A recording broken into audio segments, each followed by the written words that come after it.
Hello students. तो आज का हमारा क्वेश्चन है 2 raise power m minus 2 raise power n this is equals to 1984 and यहाँ पर हमें m और n की वैल्यू फाइंड आउट करना है।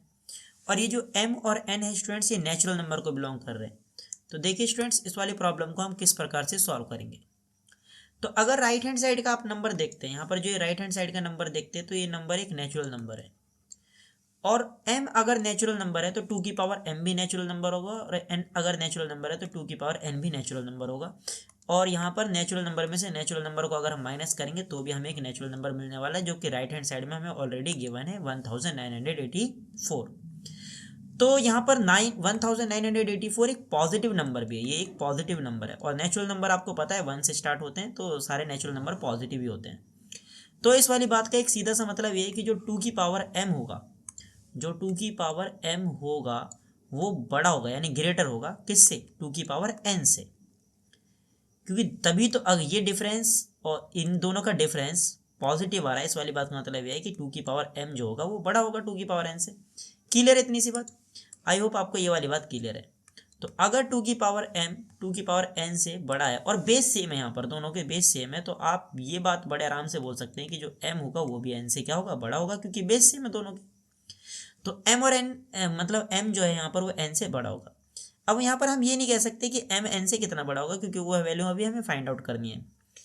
तो m n से बड़ा होगा, ये एक बात हमें पता चल गई है। लेकिन अगर मैं बोलता हूँ कि m n के बराबर होगा, वो किस कंडीशन में बराबर होगा। देखिए ये बात तो है कि m है और n है, ये नेचुरल नंबर है। तो मैंने कोई कांस्टेंट, कोई k भी कोई नेचुरल नंबर है, और मैंने एक कांस्टेंट यहाँ n के पास ऐड किया, तो जो m है वो n से तो बड़ा है, पर मैंने मान लिया कि कोई कांस्टेंट नंबर k है जिसको मैं n में ऐड कर दूंगा तो वो m के बराबर हो जाएगा। तो ये मैंने माना है, तो k कोई नेचुरल नंबर है, और मैं उस इसको फिर ऐसे लिख सकता हूँ कि m बराबर n प्लस k। मैं यहाँ पर लिख सकता हूँ m is equals to n plus K. I hope ये वाली बात आपको क्लियर हो गई होगी। तो अगर इन वैल्यूज़ को मैं यहाँ पर पुट करता हूँ, इन वैल्यूज़ को अगर मैं यहाँ पर पुट करता हूँ, तो देखिए हमारे पास क्या आएगा, हमारे पास आएगा 2 पावर m के जगह तो मैं कौन सी वैल्यू पुट कर दूंगा, n प्लस के।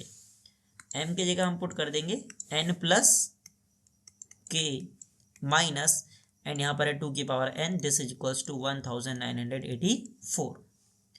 एंड यहाँ पर हम बेस एंड एक्सपोनेंट का रूल यूज करेंगे।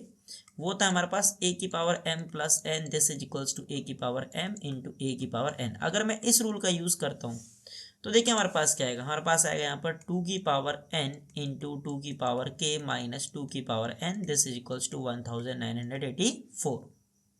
Clear students? अब लेफ्ट हैंड साइड में और राइट हैंड साइड में मैं फैक्टर बना रहा हूँ।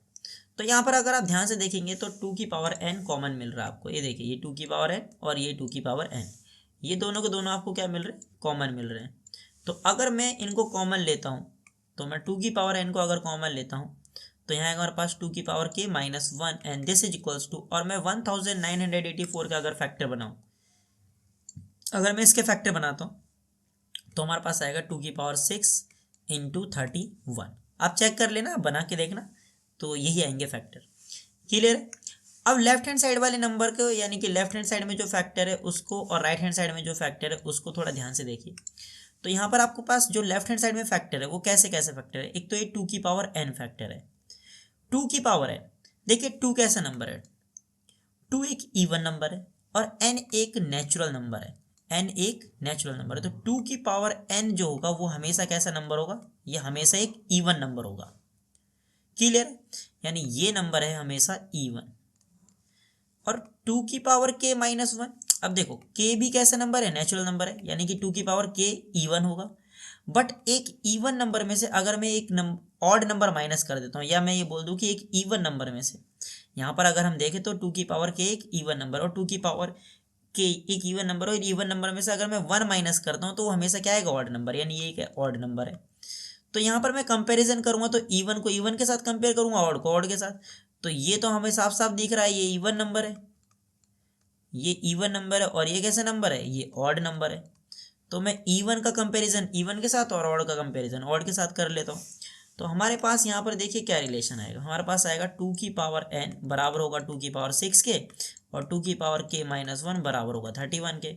तो बेस सेम है यहाँ पर, तो मैं बोल दूंगा पावर इक्वल है, तो n की वैल्यू कितनी आ जाएगी 6। और यहाँ पर देखिए माइनस का 1 है, प्लस लेफ्ट हैंड साइड से राइट हैंड साइड में आएगा, तो क्या आएगा 2 की power k is equals to 32, और ये हो जाएगा 2 की power k is equals to 2 की पावर 5। यहाँ पर बेस सेम है, तो मैं क्या बोल दूँगा पावर इक्वल हो जाएगी। तो मैं यहाँ पर बोल दूँगा k की वैल्यू कितनी है 5। तो देखिए k की वैल्यू आ गई और n की भी वैल्यू आ गई। अब हमें वैल्यू किसकी निकालनी है, n की वैल्यू तो आ गई, m की वैल्यू निकालनी है। और m के लिए हमारे पास एक रिलेशन है, ये रहा हमारे पास रिलेशन। क्या है हमारे पास रिलेशन है, m is equals to n plus के।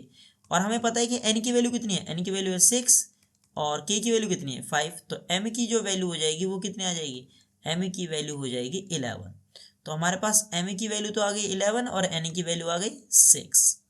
तो स्टूडेंट्स मैं उम्मीद करता हूँ यार आप लोगों को वीडियो पसंद आया होगा। अगर आप लोगों को वीडियो पसंद आया तो चैनल को सब्सक्राइब कर देना एंड वीडियो को लाइक कर देना। तो मिलते हैं अगली नई वीडियो में एक और नए क्वेश्चन के साथ, तब तक के लिए बाय बाय।